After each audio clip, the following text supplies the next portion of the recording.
Guan तियानवू अपने 7-8 भाइयों के साथ जियागुआंग पर सवार होकर हेवनली सी सिटी की तरफ रवाना हुआ। कभी ये जगह उनका सपना हुआ करती थी, बड़ी सिटी, ज्यादा रिसोर्सेस और सर्वाइवल के बेहतर चांसेस। लेकिन तब गांव के लोगों ने गुआन तियानवू से प्रोटेक्शन के लिए रुकने की रिक्वेस्ट की थी और उसने अपने लोगों के लिए वो सपना छोड़ दिया। अब जब गांव से जुड़ी सारी रिस्पॉन्सिबिलिटीज खत्म हो गई, वो सब हेवनली सी सिटी के राजा जैंगी के साथ मिलकर ओपनली वहां जा सकते थे। रास्ते में मेढकों की क्वैक क्वैक की आवाजें गूंज रही थी। उनकी एबिलिटी फ्रॉग क्रोक चीजों से टकराकर गूंजती थी और उनका सेंस प्रे डिटेक्ट करने में काफी शार्प था। फ्रॉग के पीछे चलते हुए सब एक बड़ी कॉकरोच कॉलोनी तक पहुंचे। ओशान डिस्ट्रिक्ट पहुंचकर सबने गाड़ी से उतरकर तैयारी की। गुआन तियानवू ने जियागुआंग को खाना दिया ताकि वो एनर्जी रीगेन कर सके। फिर जमीन की ओर इशारा करते हुए बोला, अब से हम वुमेन नाम का नया ग्रुप बनाएंगे और यहीं से शुरुआत करेंगे। सभी भाइयों की आंखों में चमक थी। ये मौका था खुद को साबित करने का। फ्रॉग हमेशा की तरह मस्त अपने रिकॉर्डर को साफ कर रहा था और बर्फ में लौट रहा था। गुआन तियानवू ने हंसते हुए कहा, फ्रॉग, सुना क्या मैंने बोला? सुना सुना, तुमने बोला यहाँ बहुत सारा खाना मिलेगा। फ्रॉग बोला अपनी स्टाइल में। ठीक है, तियानवू बोला, काम शुरू करते हैं। अगले 10 दिन में हमें पूरे सिटी को कवर करना है। उनकी जियागुआंग गाड़ियां 2 चिकन लेग में 100 किलोमीटर चल जाती है और पोल्यूशन फ्री थी। एग्जॉस्ट गैस भी ऑर्गेनिक फर्टिलाइजर की तरह काम करती थी। ओशन को सबसे पहले इसीलिए चुना गया क्योंकि यहाँ गरीब लोग और माइग्रेंट्स रहते थे। गंदगी ज्यादा थी, यानी कॉकरोच के पनपने की सही जगह। गुआन तियानवू ने फ्रॉग से कहा, चलो फ्लूइड बचाओ और कॉकरोच को अट्रैक्ट करो। कोई प्रॉब्लम नहीं, फ्रॉग बोला और अपना रिकॉर्डर मुंह में डालकर एक गिप्सी की तरह डांस करते हुए बजाने लगा। साउंड लहरों की तरह बर्फीली जमीन में गहराई तक फैल गई। कुछ देर में बर्फ पर क्रैकिंग साउंड आने लगी और फिर हजारों काले कॉकरोच बर्फ के नीचे से निकल आए। गुआन तियानवू ने जल्दी आग में खुद को ढक लिया और जोर से चिल्लाया, 5 डायरेक्शंस जेड, मोका जेड, प्राज्ञा फ्लेम्स। उसने हाथों से एक मोहर बनाकर एक होल से आग बाहर निकाली। जैसे आग का ड्रैगन कॉकरोच पर टूट पड़ा। वुमेन के बाकी भाई भी अपने वेपन से हमला करने लगे। ये सब जैंगी ने प्रोवाइड किए थे। कॉकरोचों पर म्यूजिक का ऐसा असर हुआ कि वो बस भीड़ की तरह खड़े रहे। फ्रॉग की एबिलिटी स्वॉर्म नेमेसिस इन ब्रेनलेस कीड़ों को कंट्रोल करने में परफेक्ट थी। आधे घंटे बाद मैदान काली लाशों से भर गया। फ्रॉग खुशी से उछल पड़ा। इतना सारा खाना! उसका 7 से 8 मीटर लंबा जीभ निकला और उसने बर्फ से जल चुके कॉकरोच को खाना शुरू कर दिया। दृश्य इतना अजीब था कि वुमेन के कुछ लोग परेशान हो गए। ये सच में खाने लायक है? जियागुआंगवू ने पूछा। आखिरकार छोटे वुमेन ने एक खा ही लिया और फिर बोला, अरे टेस्ट तो अच्छा है। धीरे धीरे सब खाने लगे। उन्हें नहीं पता था कि बेस में ये कॉकरोच चिकन लेग जैसे ही तैयार होते थे। थक चुके लोग वहीं बैठ गए और खाने लगे। अगर गांव में ये पहले होते तो कोई भूखा नहीं मरता, किसी ने कहा। फिर एक भाई ने पूछा, लेकिन ये खाते क्या है? सवाल सुनकर सब रुक गए। चुप्पी छा गई। छोड़ो यार, अभी खाने दो, किसी ने कहा। और फिर सब फिर से खाने में लग गए। सिर्फ फ्रॉग की आवाज गूंज रही थी। गुआन तियानवू, मेढक और उसके साथी हेवनली सी सिटी में हर जगह कॉकरोच मार रहे थे। मेढक की मदद से वो जमीन के अंदर चिपके कीड़ों को भी आसानी से ढूंढ लेते। मेढक अपनी रिकॉर्डर से कॉकरोच को बाहर निकालता और फिर गुआन तियानवू और बाकी उन्हें खत्म कर देते। ज्यादातर कॉकरोच मेढक की आवाज रोक नहीं पाते। खाना भी कोई बड़ी प्रॉब्लम नहीं थी। जैंगी ने काफी खाना स्टोर कर दिया था। बाद में लोगों को बड़े साइज के कॉकरोच खाने की आदत सी हो गई। बिल्ली या कुत्ते जितने बड़े, हाई प्रोटीन वाले, वुमेन के लोग इन्हें टेस्टी भी मानने लगे। जैंगी ने देखा कि मेढक का रोल सबसे बड़ा था। फ्रॉग्स का इनसे नेचुरल कनेक्शन है, उसने कहा। यांग शिनशिन ने चिंता जताई। अगर कॉकरोच का असली मास्टर नहीं मरा तो ये प्रॉब्लम वापस आएगी। दोनों को शक हुआ कि इसके पीछे गाओ चेंगकोंग हो सकता है, जैंगी का पुराना दुश्मन। लेकिन जैंगी को लगा अगर वो होता तो जू जंग को निशाना बनाता। शिनचिन ने कहा, कई लोग कमजोर दुश्मन से बदला लेते हैं क्योंकि असली से डरते हैं। जैंगी सोच में पड़ गया। उधर गुआन तियानवू और मेढक की टीम लगातार कॉकरोच खत्म कर रही थी। 10 दिनों में हेवनली सी सिटी काफी हद तक साफ हो गई। जैंगी के एक्सपर्ट्स ने भी माना इन लोगों की एबिलिटी ज्यादा यूजफुल है, लेकिन इन सब से कॉकरोच बनाने वाला कीट मास्टर परेशान हो गया। सामने वाला इतना जल्दी मेरे कीड़ों को कैसे मार रहा है, लेकिन उसे नहीं पता था गुआन तियानवू और मेढक पहले से उसके बेस पश्चिमी जिले में पहुंच चुके थे। वहां मेढक ने आवाज देकर महसूस किया कि नीचे कुछ बहुत खतरनाक है। उसने कहा, ये कॉकरोच का असली नेस्ट लग रहा है। गुआन तियानवू ने कहा, अब पीछे नहीं हटेंगे, ये मौका है खुद को साबित करने का। फ्रॉग मान गया। उसने तेज क्वैक किया और सभी कीड़ों को बाहर खींच लिया। कीट मास्टर समझ गया कि उसे ढूंढ लिया गया है। बहुत से कॉकरोच बाहर आकर जमा हो गए, मेढक की धुन में जैसे सम्मोहित हो गए हो। गुआन तियानवू ने आग से हमला किया, कॉकरोच जलने लगे। फिर अचानक बर्फीली पहाड़ फटने लगी और वहां से एक डरावना आदमी बाहर निकला। एक इंसानी कॉकरोच जैसा दिखने वाला प्राणी। उसकी शक्ल बहुत गंदी थी और आंखें भयानक। गुआन तियानवू बोला, जैंगी सर सही थे, कोई असली मास्टर है इस पूरे प्लान के पीछे। हेवनली सी सिटी में कॉकरोच अटैक के पीछे का मास्टर, एक अजीब सा मुशीशी क्रिएचर आखिर सामने आ गया। उसका चेहरा इंसानी शक्ल खो चुका था, इसीलिए कोई उसे पहचान नहीं सका। लेकिन गुआन तियानवू और उसके साथियों को पता था कि ये बहुत खतरनाक है। उसके चारों तरफ से 2-3 मीटर लंबे डरावने कॉकरोच, हर एक का कलर था गंदा पीला और पीठ पर बड़े बड़े पंख। शौक में आया हुआ जियागुआंग बोला, इतना बड़ा कॉकरोच, इसने कितना किचन वेस्ट खा लिया होगा। गुआन तियानवू ने गहरी आवाज में कहा, मारो इसे। मूशी हंसा, मुझे समझ आया, जैंगी आया है, लेकिन ये तो छोटे मोटे लड़के हैं, अब सब यहीं मरोगे मेरे बच्चों के लिए खाना बनकर। इतना कहना था कि कॉकरोच मिसाइल की तरह उन पर टूट पड़े। गुआन ने दोनों हाथ जोड़े। उसके शरीर पर गोल्डन लाइट चमकने लगी और वो दिखने लगा जैसे मंदिर का बुद्धा हो। बचपन से उसकी बुद्धि में श्रद्धा थी, जिससे उसे मिला ये पावर, गोल्डन लाइट जेट। साथ में वुमेन ग्रुप के लड़के भी गोलियों की बारिश करने लगे। मेढक ने भी अपना रिकॉर्डर और तेज बजाया। उसका स्किल स्वॉर्म किलर कॉकरोच को कमजोर कर रहा था। गुआन तियानवू ने घूसा मारा, एक कॉकरोच दूर जा गिरा, लेकिन ये जानवर बहुत टफ थे, फिर से उड़कर आ गए। उसने पी कर मुंह से आग फेंकी। प्रज्ञा की अग्नि, मुगजीत। कॉकरोच आग से डरते हैं, पीछे हट गए। जियागुआंग ने कार में बदलकर पेट्रोल बकेट गिराए और गुआन ने आग लगाई। जबरदस्त ब्लास्ट में कई कॉकरोच जल गए, मगर तभी मूशी ने अपनी नस काटी, हरा खून बहा। उसका खून पीकर कॉकरोच और भी पागल हो गए। अब उसने मेढक को टारगेट किया, लेकिन मेढक तो निकला टैंक। कॉकरोच ने अटैक किया, लेकिन मेढक का पेट सॉफ्ट दिखने के बावजूद इतना स्ट्रॉन्ग था कि कॉकरोच उछलकर दूर जा गिरा। फिर अपनी लंबी जीभ से उसने सबको एक बॉल में बांध दिया। मुझे फाइट पसंद नहीं, लेकिन कीड़े खाने में मजा आता है, उसने हंसते हुए कहा। गुस्से में आकर मूशी ने खुद को मारने की कोशिश की ताकि कॉकरोच को अपनी बॉडी खिला सके, लेकिन तभी एक बुलेट उसके हाथ में लगी। जैंगी शैडो से बाहर निकला। साथ में थी यांग शिनशिन ब्लैक लोलिता ड्रेस में, और उसके साथ थी फ्लावर। यांग शिनशिन के पीछे उभरी 6 पंखों वाली एंजल ऑफ डिजायर, जिसने एक रेड फेदर का तीर मूशी के दिल में मार दिया। अब वो प्यार में पागल होकर सब सच बोलने लगा। मेरा नाम राशिद है, मैं एक गू मास्टर हूँ, और ये सब मेरे मास्टर के कहने पर कर रहा था। जैंगी चौंका, ये नाम तो वो जानता था, क्या वो आदमी अब भी जिंदा है? इसे ले जाओ, इंटरोगेशन करो, जैंगी ने कहा। फ्लावर ने उसे उठाया और नाक सिकोड़ी, बदबू मार रहा था। जैंगी गुआन और उसके साथियों के पास गया। सब घायल थे लेकिन खड़े थे। बहुत अच्छा काम किया, मैं तुम्हें ठीक करवा दूंगा और रिवॉर्ड भी मिलेगा।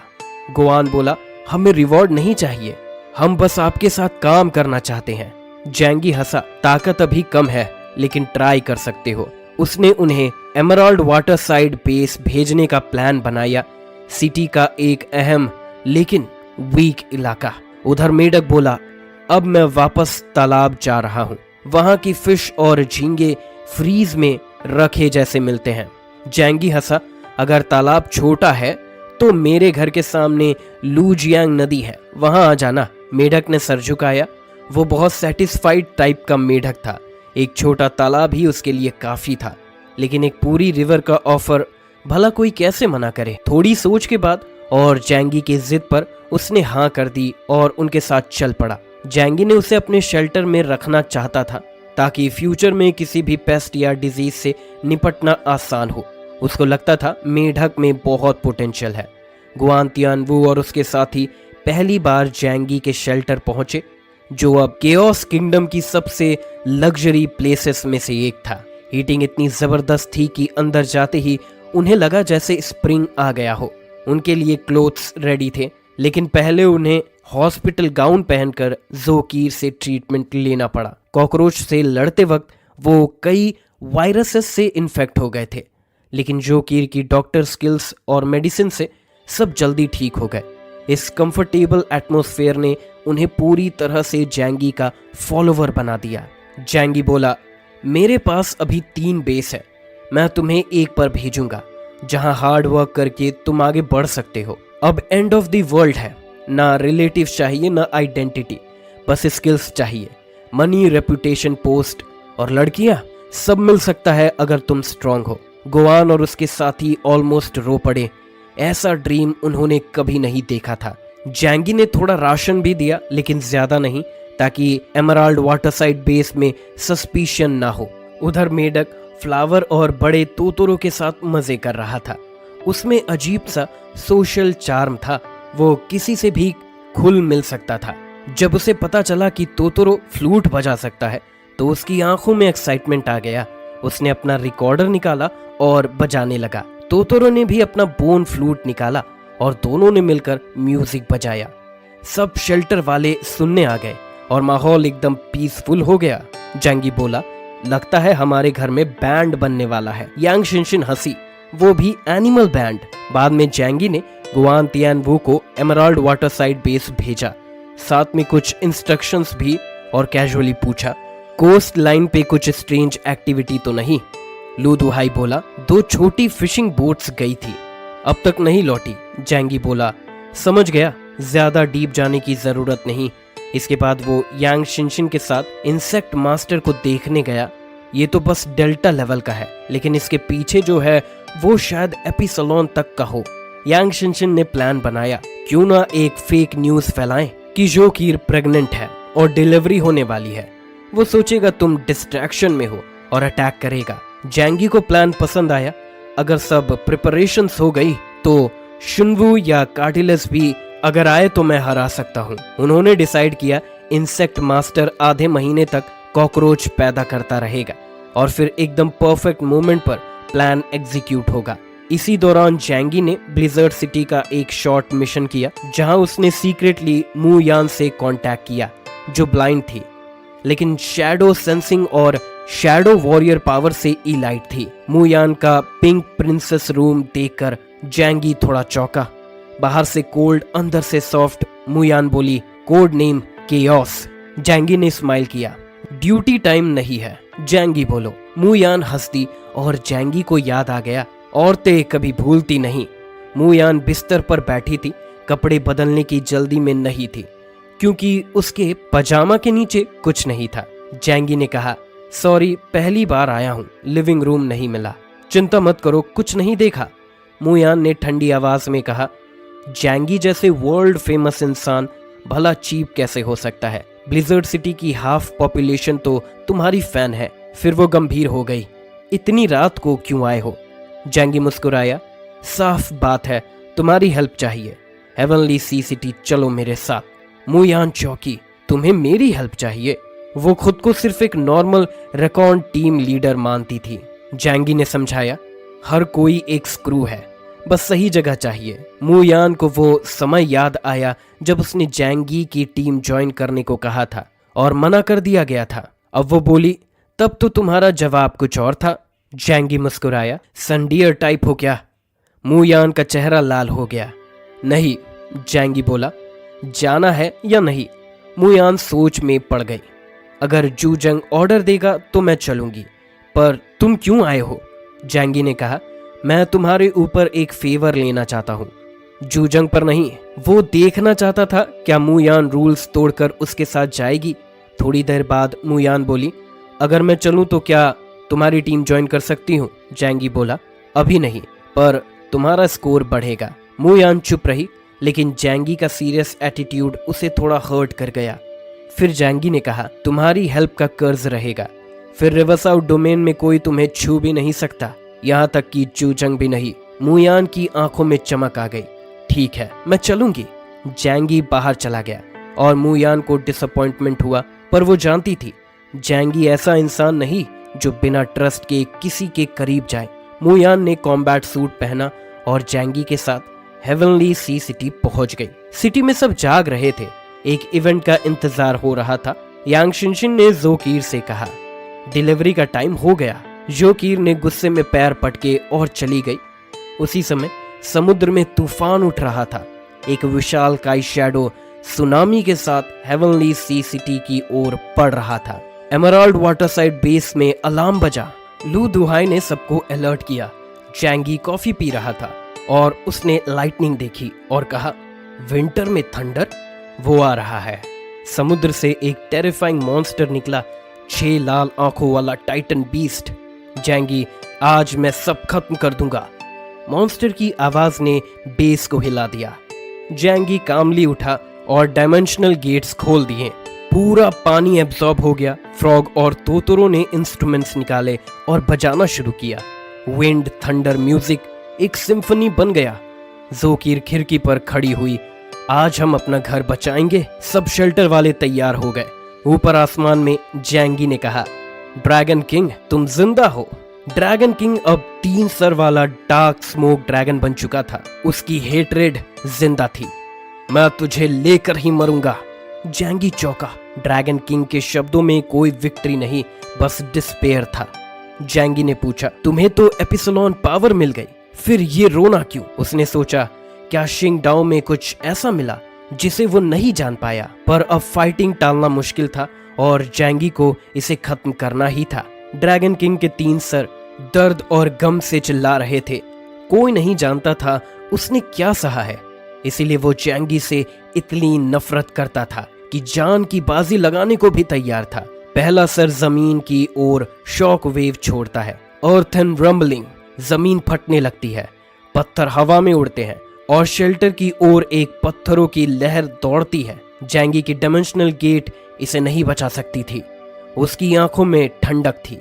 अगर बात नहीं बनी तो लड़ाई ही सही। उसने अपनी वॉइड स्वॉर्ड निकाली। मेरा नाम है एब्सोल्यूट डिफेंस। जहां एक आदमी शहर तबाह कर सकता है, मैं अकेला उसे बचा सकता हूं। उसका वार इतना तेज था कि शहर के बीचों बीच 10 किलोमीटर लंबी दरार बन गई। ड्रैगन किंग का अटैक वहीं रुक गया। फिर दूसरा सर गरजता है। सी टाइड, समुद्र उबलने लगता है। सैकड़ों मीटर ऊंची लहरें शहर की ओर बढ़ती हैं। जैंगी ने आर्म्स फैलाए। 3000 डायमेंशनल गेट्स। उसकी एलियन स्पेस अब इतनी बड़ी हो चुकी थी कि वो पूरी लहर को निगल गई। फिजिकल अटैक्स मेरे लिए कुछ नहीं है, लेकिन असली हमला अभी बाकी था। लहरों के पीछे वॉरशिप्स और हजारों पायरेट्स ने हमला बोल दिया। जैंगी को ड्रैगन किंग को रोकना ही था, वरना शेल्टर तबाह हो जाता। तुम्हें मार नहीं सकता, लेकिन तुम्हारी दुनिया जरूर खत्म करूंगा, ड्रैगन किंग ने कहा। लेकिन शेल्टर खाली नहीं था। फ्लावर नाम का एक विशालकाय काला बीस्ट उड़ता है और एटॉमिक ब्रेथ से एक वॉरशिप तबाह कर देता है। फिर 2 और वॉरशिप्स निगल जाता है। फ्लावर की शक्ति है ग्लूटोनी, जिसे खाए उसकी ताकत चुरा ले। ड्रैगन किंग गुस्से में था। चाहे मर जाऊं, तुम्हें भी लेकर जाऊंगा। तीसरे सर ने थंडरस्टॉर्म, बिजलियों की बारिश शुरू कर दी। जैंगी ने अभी अपनी अल्टीमेट मूव निकाली, गॉड डिस्ट्रक्शन। स्पेस मुड़ने लगा और ड्रैगन किंग हजारों मीटर दूर जा गिरता है। शेल्टर में लू कैरन ने एक बटन दबाया।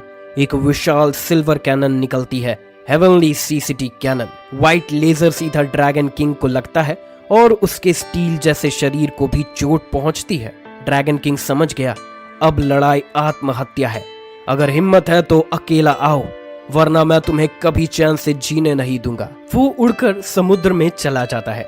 जैंगी मुस्कुराया, अकेले लड़ना सही रहेगा। तूफानी रात में समुद्र पर दोनों आमने सामने थे। ड्रैगन किंग ने 3 हमले एक साथ किए, अर्थ रंबलिंग, सी टाइड, थंडरस्टॉर्म। लेकिन जैंगी की एब्सोल्यूट डिफेंस ने सब कुछ एब्जॉर्ब कर लिया। अब बारी उसकी थी। उसने वॉइड से एक भारी स्नाइपर राइफल निकाली, थंडर स्ट्राइक। अब हंटिंग टाइम शुरू होता है। बिना एम किए उसने ट्रिगर दबाया। सिल्वर बुलेट सीधी ड्रैगन किंग के शरीर को चीर गई। इम्पॉसिबल। ड्रैगन किंग हैरान था। वो गोली से बचा था, फिर भी घायल हो गया। ये है मेरा नया स्किल, फेटेड री इनकारनेशन। जितनी बार वो डॉज करता, उतनी बार गोली उसे निशाना बना लेती, और हर गोली में स्वाम भरा था। धीरे धीरे उसके शरीर में दर्जनों जख्म हो गए। ड्रैगन किंग को समझ आ गया, जैंगी सिर्फ डिफेंस नहीं, अब ऑफेंस में भी अनबीटेबल है। ड्रैगन किंग एक बड़ी हार झेल चुका था। उसे अब साफ समझ आ चुका था कि वो पूरी तरह से नीचा था। जैंगी न सिर्फ तैयार था, बल्कि उसने पहले से हेवनली सी सिटी में ड्रैगन गेट फॉर्मेशन भी लगा रखा था। जमीन पर लड़ाई का मतलब था हेवनली सी सिटी कैनन और बिग कैट का अटैक झेलना। समुद्र में लड़ाई से ज्यादा फायदा नहीं होता। ड्रैगन किंग गुर्राया, जैंगी तुम्हें अपनी बीवी की डिलीवरी की फिक्र भी नहीं। जैंगी ने कामली मैगजीन बदला, अब भी ये झूठ बोल रहे हो, तुम सच में इस हालत के लायक हो। उसे मानना पड़ा कि जैंगी ने उसे फिर से बेवकूफ बना दिया। गुस्से में उसने सुनामी और स्फेरिकल लाइटनिंग से हमला किया, लेकिन जैंगी ने डॉज नहीं किया। उसने सिंपल तरीका अपनाया, सिर्फ डिफेंस। उसका डिफेंस इतना स्ट्रांग था कि ड्रैगन किंग की सारी ताकत भी बेअसर हो रही थी। लेकिन धीरे धीरे ड्रैगन किंग को बुलेट्स की ट्रिक समझ आई। हर गोली हवा में गायब होकर दूसरे डायरेक्शन से वार कर रही थी। ये था नया स्किल, वेटेड री इनकारनेशन। लेफ्ट आई का टाइम, राइट आई का स्पेस, और साथ में ट्रैकिंग ऑफ ऑल थिंग्स और गेट ऑफ डायमेंशन का फ्यूजन। जब गोली चलती, रास्ते में एक डायमेंशनल गेट खुलता और बुलेट दूसरी जगह से निकलती जहां दुश्मन डॉज करने वाला होता। इतना कॉम्प्लेक्स सिस्टम कि दुश्मन सोच भी नहीं पाता कि गोली मुड़ सकती है। ड्रैगन किंग कंफ्यूज था। मुझे समझ तो आ रहा है, लेकिन मैं करूं क्या? उसके 3 सर ने फिर से हाई एनर्जी बीम्स छोड़े, लेकिन जैंगी की एलियन स्पेस ने सब एब्जॉर्ब कर लिया। वो लगातार हमला करता रहा, जैसे एक टावर डिफेंस मशीन हो। अगर मूशी से इन्फो ना मिलती तो आज शेल्टर खत्म हो जाता। ड्रैगन किंग दर्द में चीखा, मैंने सोचा था एपिसलोन बनने के बाद तुम्हें हरा सकूंगा, लेकिन मैं फिर भी हार गया। उसने भागने की सोची और समुद्र में उतर गया। उसे लगा जैंगी उसका पीछा नहीं करेगा, लेकिन जैंगी बोला, इतनी बड़ी बड़ी बातें, और भाग गए। ली फेंगशियान, तू वाकई कचड़ा है। और फिर उसने टेलीपोर्ट किया और समुद्र में कूद गया। अब पानी के अंदर जैंगी ज्यादा तेज था, क्योंकि वो स्पेस के जरिए सीधा ट्रैवल कर सकता था। ड्रैगन किंग चौंका, क्या अब भी पीछा कर रहा है? जैंगी बोला, अब तुझे किंग ऑफ एस्केप बुलाना चाहिए। ड्रैगन किंग गुस्से में फिर से हमला करता है, लेकिन असर जीरो। वो गहराई में भागता है। अगर नीचे आया तो अनइमेजिनेबल चीजें मिलेंगी। जैंगी चुप रहा। उसने थंडरबोल्ट उठाया। ब्लैक टेंटैकल्स उसके शरीर में समा गए और वॉइड पावर इकट्ठा होने लगी। स्पेयर ऑफ डिस्ट्रक्शन, एक ब्लैक होल जैसा एनर्जी गैदर हुआ, और फिर वॉइड सर्पेंट गॉड जैसे एक डार्क बैटल स्पेयर बाहर निकली। ड्रैगन किंग ने तीनों हमले छोड़े, earth and rumbling, sea tide, thunderstorm, लेकिन वॉइड स्पेयर ने सब कुछ निगल लिया। सारी शक्ति झेल कर भी वो स्पेयर उसे सीधा लगी। उसका आर्मर टूटा, खून का समुद्र बन गया। ड्रैगन किंग तड़प कर बोला, तूने मेरे साथ क्या किया? जैंगी ने जवाब नहीं दिया, बस एक एलियन केक निकाल कर खा लिया। अब उसे हर लड़ाई के बाद भूख लगती है। यांग मी की स्किल से उसकी रिकवरी तेज होती है। ड्रैगन किंग के शरीर में पैरालिसिस शुरू हो गई, क्योंकि जैंगी की बुलेट्स में न्यूरोटॉक्सिन्स थे। हालांकि ड्रैगन किंग एक डिवाइन बीस्ट था, उसकी वाइटैलिटी जबरदस्त थी, लेकिन जैंगी उसे छोड़ने को तैयार नहीं था। अटैक में मैं ज्यादा तेज नहीं, लेकिन अगर चिपक जाऊं तो दुनिया का कोई मुझसे नहीं बच सकता। ड्रैगन किंग ने आखिरी कोशिश में उसे काटना चाहा, लेकिन जैंगी ने डायमेंशनल गेट खोल दिया, टेल से वार किया, वो भी बेअसर। अब जैंगी जान चुका था कि ड्रैगन किंग की स्ट्रेंथ लगभग 11,500 है, लेकिन उसकी खुद की पावर अब 14,000 के पार है। अब ये लड़ाई सिर्फ एक अंत की तरफ जा रही थी। ड्रैगन किंग दांत पीसते हुए गहरे समुद्र की तरफ भागता रहा। जैंगी लगातार फायर करता रहा। उसकी नर्व स्पीड से उसे पैरालाइज कर दिया और अपनी पावर को रिचार्ज करने के लिए बहुत कुछ खा गया। जल्द ही उसकी दूसरी स्पेयर ऑफ डिस्ट्रक्शन भी तैयार हो गई। ड्रैगन किंग उसके अटैक प्रिंसिपल समझ गया, लेकिन उसे रोक नहीं पाया। एक और जबरदस्त बार से उसका शरीर बुरी तरह हिल गया। समुद्र खून की धुंध से भर गया, लेकिन आसपास की म्यूटेंट सी क्रिएचर्स डर के मारे पास नहीं आए। पर अगर ड्रैगन किंग थकावट दिखाता तो वो सब उस पर टूट पड़ते, क्योंकि एपिसलोन लेवल के क्रिएचर्स का मांस उनके लिए एवोल्यूशन का अल्टीमेट फ्यूल है। ड्रैगन किंग अब भी जिंदा था, लेकिन न्यूरोटॉक्सिन्स के कारण बहुत धीमा हो गया। जैंगी, तू मुझे मार नहीं सकता, उसने चीखते हुए कहा। जैंगी ने धीरे से जवाब दिया, ऐसी हालत में भी जिद कर रहा है। अब ड्रैगन किंग पूरी तरह स्लो हो गया और जैंगी उसके काफी करीब पहुंच गया। उसने अपना 3 kilometre all things in the world domain activate किया, जहां डायमेंशनल डोर्स ने उसे हर तरफ से घेर लिया। ड्रैगन किंग ने आखिरी बार फुल पावर अटैक करने की कोशिश की।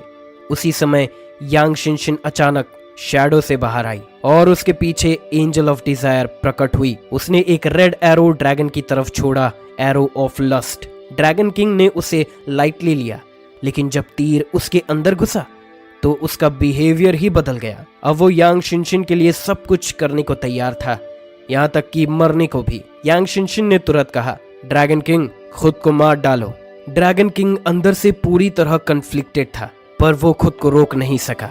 उसने अपने तीनों सर एक दूसरे से कटवाए और धीरे धीरे मर गया। मरते समय उसकी आंखों में नफरत और डर था। जैंगी, तू भी एक दिन मरेगा, तुझे भी वो पकड़ेंगे। जैंगी के मन में एक ठंड सी दौड़ गई। उसे स्टार आइलैंड और वो ब्लैक आर्मर्ड मॉन्स्टर याद आया। ड्रैगन किंग की लाश को जैंगी ने अल्टरनेट स्पेस में रखा और जल्दी से समुद्र छोड़ दिया। समुद्र से बाहर निकलते ही उसे वो नजर महसूस होनी बंद हो गई जो उसे देख रही थी। वापस हेवनली सी सिटी में लौटकर उसने देखा कि शहर का 1/4 हिस्सा अब भी पानी में था। उसने सबको शेल्टर में इकट्ठा किया और कहा, अब सब ठीक है, वो मर चुका है। लेकिन उसके मन में ड्रैगन किंग की बातों का डर अभी भी बना हुआ था। फैटी शू ने चैन की सांस ली, बच गए, वरना सब खत्म हो जाता। बाकी लोग भी थोड़े चिंतित थे, क्योंकि अब के दुश्मन और भी ज्यादा खतरनाक हो रहे हैं। जैंगी ने कहा, अब से सबको ट्रेनिंग सीरियसली लेनी होगी, खासकर तुम फैटी शू। उसने मजाक में कहा, अगर सुस्त दिखे तो सीधे बीच वाले बेस में भेज दूंगा जनरेटर चलाने। यांग शिनशिन ने कंसर्न जताई, अगर तुम नहीं हो तो हम लोग एपिसलोन से ऊपर लेवल वालों से नहीं लड़ सकते। जैंगी ने कहा, लो कैरन, शेल्टर की डिफेंस की जिम्मेदारी तुम्हारी है। ब्लिजर्ड सिटी से बहुत सारे हथियार मिले हैं। तभी लू कैरन बोली, भाई मेरे पास एक आइडिया है। जब से आपने मुझे सोर्स स्पिरिट दी है, मेरा डिवाइन मशीन कंट्रोल और भी स्ट्रॉन्ग हो गया है। उसने समझाया कि अब वो मॉलिक्यूल लेवल तक मटेरियल को मैनिपुलेट कर सकती है। सबके सामने उसने एक गैस को रेत में बदल दिया। जैंगी पहले से जानता था कि लू कैरन की ये स्किल कितनी रेयर और पावरफुल है। उसने कहा, अगर ये पावर और बढ़ी तो शायद हम एडामेंटियम से भी स्ट्रॉन्ग मटेरियल बना पाएंगे। जैंगी को लू कैरन की बात पूरी तरह समझ नहीं आई, लेकिन इतना जरूर समझ गया कि अगर उसकी एबिलिटी और बढ़ गई तो वो शेल्टर की बिल्डिंग को इतना मजबूत बना सकती है कि वो एपिसलोन लेवल के अटैक झेल सके। लू कैरन थोड़ी अनश्योर थी। मैं कोशिश कर सकती हूँ। यांग शिनशिन समझ गई कि बात सिर्फ स्ट्रॉन्ग मटेरियल की नहीं, बल्कि मैटर की प्रॉपर्टीज को बदलने की है।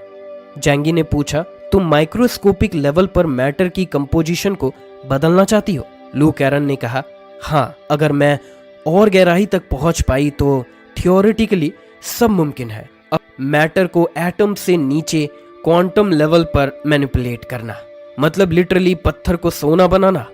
ये सुनकर जैंगी फौरन उसका साथ देने का फैसला कर लेता है। मैं तुम्हारी पावर जल्दी से जल्दी बढ़ाने में मदद करूंगा, उसने कहा। तभी उसका कम्युनिकेटर बजा। जूजंग का कॉल था। जैंगी ने बहाना बनाया, हेवनली सी सिटी पर सुनामी आया था, एक डीप सी बीस्ट ने अटैक किया था, पर मैंने उसे मार दिया। असल बात उसने नहीं बताई कि ड्रैगन किंग से लड़ाई हुई थी। जूजंग ने पूछा, क्या ये शिंगडाओ से जुड़ा हो सकता है? जैंगी ने सर हिलाया, शायद वही हमें बार बार परेशान कर रहा है। जूजंग ने उसे ब्लिजर्ड सिटी शिफ्ट होने का ऑप्शन दिया, पर जैंगी ने मना कर दिया। यहाँ सब मुझ पर डिपेंड करते हैं। कॉल के बाद उसने मुयान को वापस ब्लिजर्ड सिटी भेजा। वो नहीं जाना चाहती थी, लेकिन मजबूर थी। जैंगी ने कहा, अगर तुम अच्छा परफॉर्म करो तो मैं जूजंग से रिक्वेस्ट कर किसी और को रिप्लेस करवा सकता हूँ। मुयान के चेहरे पर उम्मीद दिखी। शेल्टर लौटने के बाद यांग शिनशिन ने कहा, मुयान काम की है, लेकिन मुझे अभी और ऑब्जर्व करना होगा। जैंगी बोला, लॉयल्टी मेरे लिए सबसे जरूरी है। शेल्टर की रक्षा और तीनों बेस को सपोर्ट करने की प्लानिंग शुरू हुई। जैंगी लू कैरन को उसके लैब में ले गया। उसने कहा, मैं अब तुम्हारी स्ट्रेंथ बढ़ाने वाला हूँ। उसने ड्रैगन किंग का बॉडी निकाला और कहा, ये तुमसे बेहतर कोई इस्तेमाल नहीं कर सकता। लू कैरन शॉक थी। भाई, क्या ये सच में मेरे लिए है? जैंगी ने सर हिलाया, मेरी स्ट्रेंथ काफी है, अब तुम्हारा बढ़ाना जरूरी है। लू कैरन ने जैसे ही ओरिजिन एब्जॉर्ब करना शुरू किया, उसकी बॉडी में जबरदस्त एनर्जी दौड़ गई। थोड़ी देर में उसकी हालत बिगड़ने लगी, तो जैंगी ने तुरंत उसे रोक दिया। उसका शरीर पसीने से भीग गया, चेहरा लाल था, लेकिन आंखों में चमक थी। ये एनर्जी बहुत ज्यादा है, पर मैं ठीक हूँ, उसने कहा। जैंगी ने उसे गोद में उठाकर रूम में पहुंचाया। लू कैरन शर्मा गई, पर रेजिस्ट नहीं कर पाई। जोकीर ने उसका चेकअप किया और कहा, चिंता मत करो, उसका बॉडी परफेक्टली अडेप्ट कर रहा है। जैंगी ने कहा, अब कुछ दिन सिर्फ आराम करो और इस पावर को एब्सॉर्ब करो। लू कैरन ने आंखें बंद की और धीरे धीरे उसे एहसास होने लगा कि उसका शरीर अंदर से बदल रहा है। जैंगी ने नहाते वक्त सोचा, एपिसलोन लेवल के क्रिएचर्स को मारना आसान नहीं है। ड्रैगन किंग की मौत में भी उसे यांग शिनशिन और मुयान की मदद चाहिए थी। अब और ज्यादा मजबूत बनने की जरूरत है। उसने खुद से कहा, मुझे अपने आसपास की ताकतें और स्टेबल करनी होगी। उस रात जोकीर की मेहनत के बाद जैंगी की अंदरूनी थकावट काफी हद तक दूर हो गई और वो पूरी तरह रिलैक्स कर पाया। लेकिन ड्रैगन किंग की मरने से पहले की बात उसके दिमाग में घूमती रही। स्टार आइलैंड, फॉग वैली, एबिस और ब्लैक आर्मर्ड मॉन्स्टर। उसके कानों में अजीब फुसफुसाहट गूंज रही थी। जैंगी के पास एक ही रास्ता था, अपनी ताकत बढ़ाना और शेल्टर की डिफेंस कैपेबिलिटी को मजबूत करना। अब जैंगी अपने परिवार के साथ रहने का आदी हो गया था। उन्हें खोने की कल्पना भी उसके लिए डरावनी थी। अगले दिन से ही उसने सबको ट्रेनिंग के लिए मोटिवेट किया। खुद भी उसने ड्रैगन किंग की बची हुई एसेंस को एब्जॉर्ब किया। लू कैरन को थोड़ी ही मिली, बाकी ज्यादातर जैंगी ने ले ली थी। उसके अंदाजे के मुताबिक ये ताकत उसे शुनवू के बराबर बना सकती थी, 500 पावर इंडेक्स तक। एमराल्ड वाटरसाइड बेस को भी रेडियंट प्रोस्पेरिटी बेस और स्टील प्लांट बेस की मदद से दोबारा बनाया जा रहा था। वहां 3 बड़े लीडर्स थे, लू दुहाई, चेन जुगान, जिसे जैंगी मजाक में डॉग हेडेड मिलिट्री एडवाइजर कहता था, और कुआन तियानवू, जिसकी क्षमता लू दुहाई से ज्यादा हो सकती है। जैंगी कोस्टल बॉर्डर पर एक नया बेस बनाने की सोच रहा था ताकि सी डिफेंस मजबूत हो। इसी दौरान लू कैरन की असली पावर खुल गई। आधे महीने बाद वो जैंगी के पास आई और एक टुकड़ा दिखाया। ये टॉयलेट पेपर है, उसने कहा, अब मैटर की स्ट्रक्चर बदल सकती हूँ। जैंगी चौंक गया, इसे गोल्ड में बदल दोगी? लू कैरन ने बताया कि वो शेल्टर की दीवारों को बिना तोड़े अंदर से स्ट्रॉन्ग बना सकती है। 6 महीने दो, मैं पूरा आउटर वॉल मजबूत बना दूंगी। जैंगी को अफसोस हुआ कि उसने सोर्स ऑफ गॉड उसे नहीं दी। तू होती तो हमें चांद तक ले जाती। लू कैरन ने कहा, एक्चुअली हो भी सकता है। उसने जैंगी के हथियार ले लिए और बोली, मैं इन्हें अपग्रेड कर दूंगी। अगले दिन जब उसने वेपन वापस दिए, वो हल्की और मजबूत हो चुकी थी, एडामेंटियम से भी टफ मटेरियल। जैंगी बेहद खुश हुआ। इस नए मटेरियल का नाम ई मेटल रखूं? लू कैरन ने पूछा। जैंगी ने हंसते हुए हामी भरी, एक दिन मैं तुम्हें सोर्स ऑफ गॉड दूंगा। हाँ भाई, मुझे आप पर भरोसा है। धीरे धीरे शेल्टर के बाकी लोग भी मजबूत होते गए। जोकीर अब 7000 पावर इंडेक्स तक पहुंच गई थी और सेल रीजनरेशन कर सकती थी।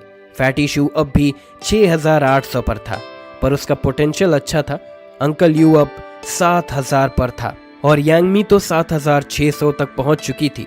वो फूड एक्सपर्ट थी और अपनी पावर से खाना तैयार करती थी जो एनर्जी रिस्टोर करता था। जैंगी को इंजेक्शन से ज्यादा खाना पसंद था तो ये उसके लिए परफेक्ट था। अब अपोकलिप्स की दुनिया में बदलाव आने लगे थे, एक्टिव म्यूटेंट्स बढ़ने लगे थे। जैंगी ने इसे ग्रेट म्यूटेशन एरा नाम दिया। यांग शिनशिन की एबिलिटीज धीरे धीरे बढ़ रही थी। उसका पावर इंडेक्स 7,000 तक पहुंच गया, लेकिन उसे खुद सुपर पावर्स में ज्यादा दिलचस्पी नहीं थी। उसके लिए रूल बेस्ड एबिलिटी बस एक तरीका था दुश्मन को सरप्राइज करने का। असल ताकत उसके दिमाग में थी। सुपर पावर्स तो बस एक टूल थे, लेकिन लू कैरन ने ड्रैगन किंग का थोड़ा ओरिजिन एब्जॉर्ब किया था।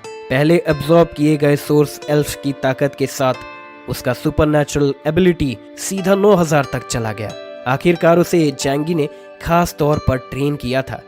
उसकी पत्थर को गोल्ड में बदलने की एबिलिटी, शेल्टर के वेपन्स को अपग्रेड किया गया। फिर शेल्टर को भी।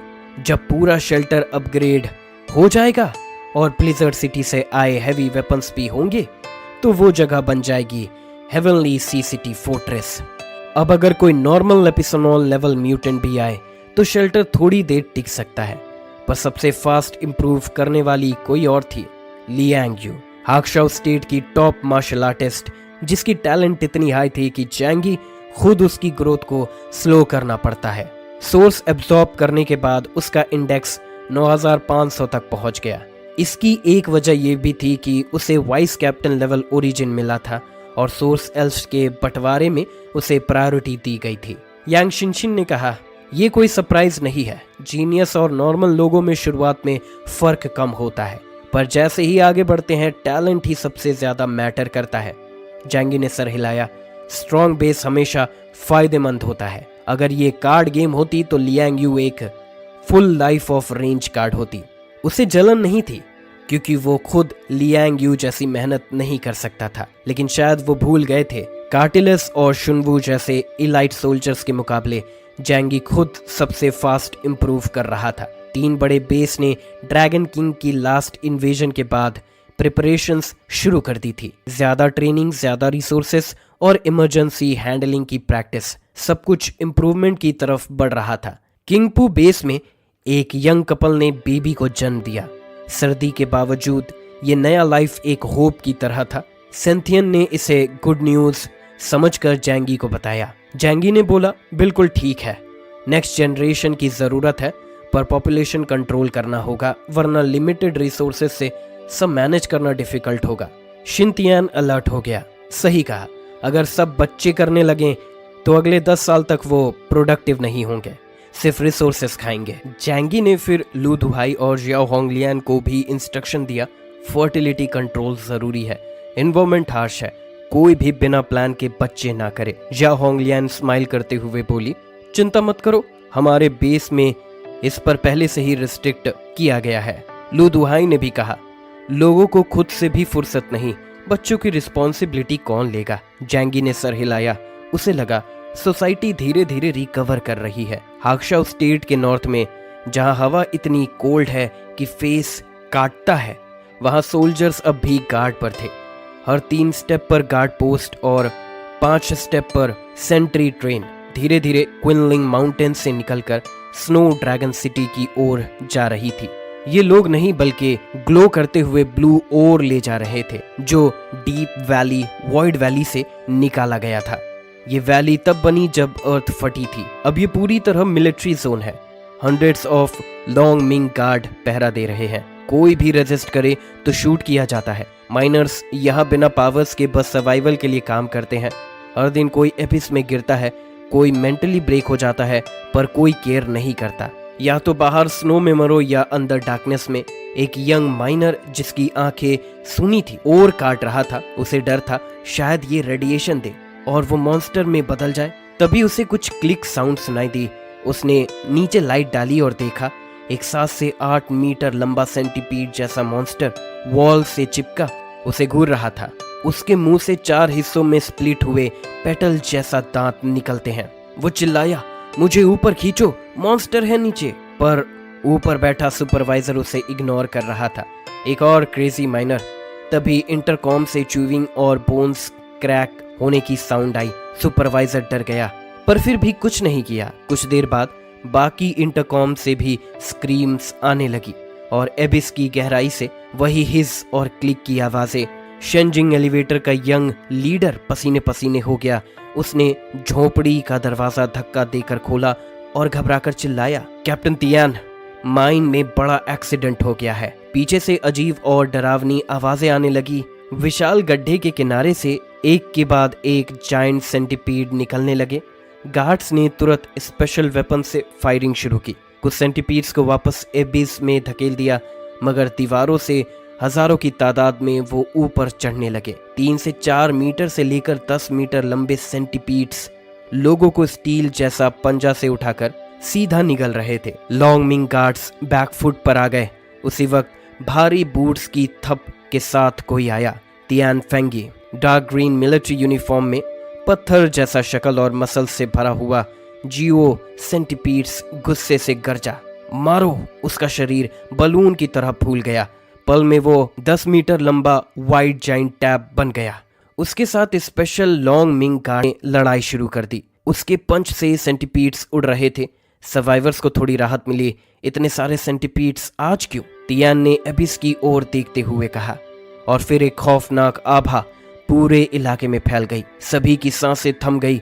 एबिस से निकला एक ब्लैक ग्लोइंग जाइंट सेंटीपीड, जिसका सिर्फ सर ही 7 से 8 मीटर लंबा था। इसकी पूरी बॉडी शायद 200 मीटर से भी ज्यादा बड़ी होगी। एपिसलोन, ध्यान से। हर कोई डर से जड़ हो गया। तभी दूर से आवाज आई, तो ये है वो म्यूटेंट जो क्विनलिंग रेंज में तबाही मचा रहा है। स्नोई माउंटेन पर जोंग युए भारी येलो आर्मर में खड़ा था, मानो कोई देवता हो। टाउन मास्टर, क्या? जोंग युए ने धरती को अपनी पावर से मोड़ा। उसने पूरा पहाड़ उठाकर मदर सेंटीपीड पर दे मारा, मगर वो क्रिएचर टकराई और पहाड़ तोड़ डाला। जोंग युए ने फिर अर्थ ओवरटर्न कास्ट किया। आसपास की दीवारें मदर सेंटीपीड को दबाने लगी। फिर उसने खुद को अर्थ स्टोन जायंट में ट्रांसफॉर्म किया और सीधा कूद पड़ा उस पर। दोनों की टकरार से पूरा एबिस हिल गया। तियान ने पब्लिक को अलर्ट किया, जल्दी इवैक्यूएट करो, ये बैटल आम लोगों के लिए नहीं है। अब जोंग युए और मदर सेंटीपीड के बीच नीचे धरती के अंदर भयानक फाइट जारी थी। एक दूसरे को पत्थर, ऑरा और पावर से कुचलते हुए दोनों लड़ते रहे, मगर जैसे जैसे गहराई बढ़ती गई जोंग युए को मुश्किल होने लगी। उसने गुस्से से चिल्लाया, मदर वर्म, हम तुम्हें मार नहीं रहे क्योंकि हम इस जमीन को बर्बाद नहीं करना चाहते। तभी उसे एहसास हुआ कि उस सेंटीपीड ने उसे यहाँ बुलाया था, और अब एक और डरावनी और दिव्य चीख गूंज उठी। पूरा वॉइड वैली ठहर गया। शायद ये एंड नहीं, सिर्फ बिगिनिंग थी। 2052 जून, प्लानरी कैलेंडर। गर्मी का मौसम। उत्तर गोलार्ध में तापमान काफी बढ़ गया, पर आइस एज से झेल चुके लोगों को ये गर्मी मामूली लगी। जैसे जैसे हेवनली सी सिटी में, जहां -60 से -40 डिग्री में ज्यादा फर्क महसूस नहीं होता। आधा साल बीत चुका था और हेवनली सी सिटी में शांति थी। जैंगी और उसका परिवार अपनी एबिलिटीज को बेहतर बना रहा था। शेल्टर 101 को लू कैरन ने पूरा अपग्रेड कर दिया था। अब उसकी दीवारें 5 मीटर मोटी थी और ये मेटल से बनी थी, जो एडामेंटियम से भी स्ट्रॉन्ग था। ये मेटल सिर्फ लू कैरन बना सकती थी, जिसकी पावर इंडेक्स अब 9000 थी। जैंगी ने टेस्ट किया, वो शेल्टर की दीवार में 50 सेंटीमीटर मोटे हिस्से को भी नहीं तोड़ सका। पूरे शेल्टर को पार्टिकल फ्यूजन से रीएनफोर्स किया गया था, जिससे अब वो एक सिंगल इंटीग्रेटेड स्ट्रक्चर बन चुका था। इसके साथ ब्लिजर्ड सिटी से लाए हैवी डिफेंस वेपन्स भी लगाए गए थे। शेल्टर के अंदर गर्मी और रोशनी थी। फायर प्लेस जल रही थी और फ्लावर आराम से कैट बेड पर सो रहा था। जैंगी और फैटी शू सोफा पर गेम खेल रहे थे। फ्रॉग हिटिंग बलून्स में जैंगी लगातार हार रहा था। फैटी शू गेम एक्सपर्ट था और हर बार जीतने के बाद ज्यादा प्राउड नजर आता। वहीं पास में तोतोरो और फ्रॉग डांस करके म्यूजिक एंजॉय कर रहे थे। फ्रॉग का असली नाम चीबुकाई था, पर अब सब उसे फ्रॉग कहते थे। वो इंसान से ज्यादा फ्रॉग बनकर खुश था। अंकल यू रोज वर्कआउट करता, जबकि लू कैरन अपनी स्टूडियो में नए मेकअप पर काम कर रही थी। यांगमी और बाकी महिलाएं किचन के पास माजोंग खेल रही थी। जैंगी एक पीसफुल लाइफ एंजॉय कर रहा था। लेकिन उसे पता था ये हमेशा नहीं चलेगा। तभी कम्युनिकेटर पर डिंग डोंग हुआ। जू जंग का कॉल आया। जैंगी समझ गया कुछ सीरियस हुआ है। जू जंग ने उसे ब्लिजर्ड सिटी बुलाया, कहकर कि बहुत जरूरी बात है। जैंगी ने यांग शिनशिन को साथ चलने को कहा। दोनों ने अपने ई मेटल कॉम्बैट सूट्स पहने और अपनी नई snow mobile snow silver fox से निकल पड़े। रास्ते में जैंगी ने पूछा, जू जंग को अचानक क्यों याद आई मेरी? यांग शिनशिन ने कामली जवाब दिया, या तो कोई बहुत बड़ा खतरा है जैसे फॉग वैली जैसा कुछ, या फिर जू जंग की अथॉरिटी को कोई चैलेंज कर रहा है। तीसरी पॉसिबिलिटी ये है कि रिवरसाउथ डोमेन से बाहर कुछ हुआ है। जैंगी अपने मॉडिफाइड फाइट ऑल गन को देखते हुए सोचने लगा, जो भी हो अब देखना होगा जू जंग का क्या है। घने बर्फ में स्नो सिल्वर फॉक्स तेजी से ब्लिजर्ड सिटी की तरफ बढ़ता गया। जब वो पहुंचे, वहां के गार्ड्स पहले से रेडी थे। जैंगी को सैल्यूट किया गया। वो अब रिवरसाउथ डोमेन का प्रोटेक्टर बन चुका था। अब देखना ये था आगे क्या संकट आने वाला था। दुनिया में एक ही चीज कांस्टेंट है, वो है चेंज। ब्लिजर्ड सिटी फिर से आकर जैंगी ने महसूस किया ये जगह अब पहले जैसी नहीं रही। लगभग 2 साल की अपोकलिप्स के बाद ब्लिजर्ड सिटी ने हार्श एनवायरनमेंट के साथ तालमेल बैठा लिया था और अब डेवलपमेंट की तरफ बढ़ रही थी। इंसान की एडेप्टेबिलिटी कॉकरोच से भी ज्यादा डरावनी हो सकती है। रास्ते में उसे कुछ पुराने फेसेस मिले जिनसे वो पहले मिल चुका था। अब ये लोग यान्यून गार्ड के इलाइट बन चुके थे।